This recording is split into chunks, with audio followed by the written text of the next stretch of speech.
Being a Christian isn't easy, even in the United States. I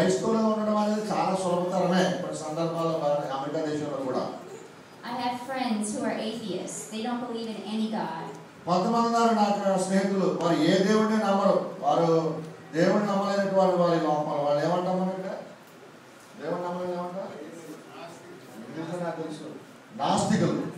Yes. They believe that the Bible is a book of fairy tales made up by man. Bible గ్రంథం మనుషులతో రాయబడింది కాదు కానీ మనుషుల కొరకు రాయబడింది. But I've been to Israel and I can tell you that these places are very real. Israel దేశం నేను వెళ్ళాను. అక్కడ నిజంగా జరిగినటువంటి కార్యాలు అక్కడ చూడగలిగాను. I was able to walk where Jesus walked. యేసు ప్రభువు గారు నడిచినటువంటి ప్రదేశాలలో నేను కూడా నడవగలిగాను. I was able to visit where he taught. ఆయన మాట్లాడినటువంటి ప్రదేశాలను నేను చూడగలిగాను. Where he performed miracles and healings. ఆ అద్భుతాలు చేసిన ప్రదేశం, ఆయన చేసినటువంటి ఆశ్చర్యకార్యాలు చేసిన ప్రదేశం చూడగలిగాను. I was able to visit the Garden of Gethsemane where he prayed and sweated blood the night before his crucifixion. యేసు ప్రభువు గారు శిలువకు అర్పించబడే ముందు రాత్రి చేసినటువంటి ఆ ప్రాంతంలో ఆ ప్రార్థన, ఆ విజ్ఞాపన చేసినటువంటి ఆ ప్రదేశాన్ని కూడా చూడగలుగుతున్నాం.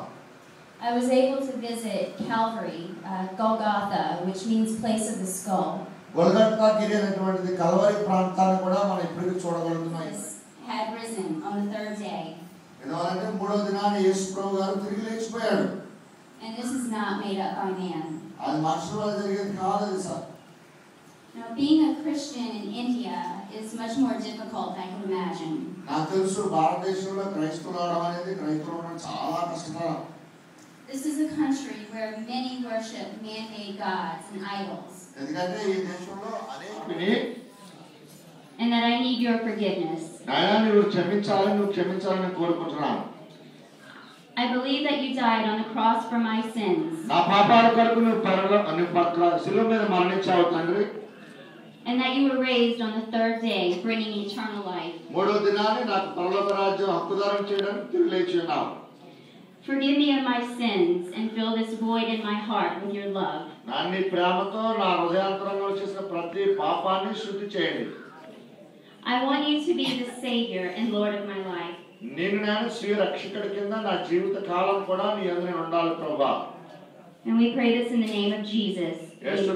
యేసుక్రీస్తు నామములో అడుగుచున్నాను తండ్రి. ఆమేన్. Amen. కూర్చోండి.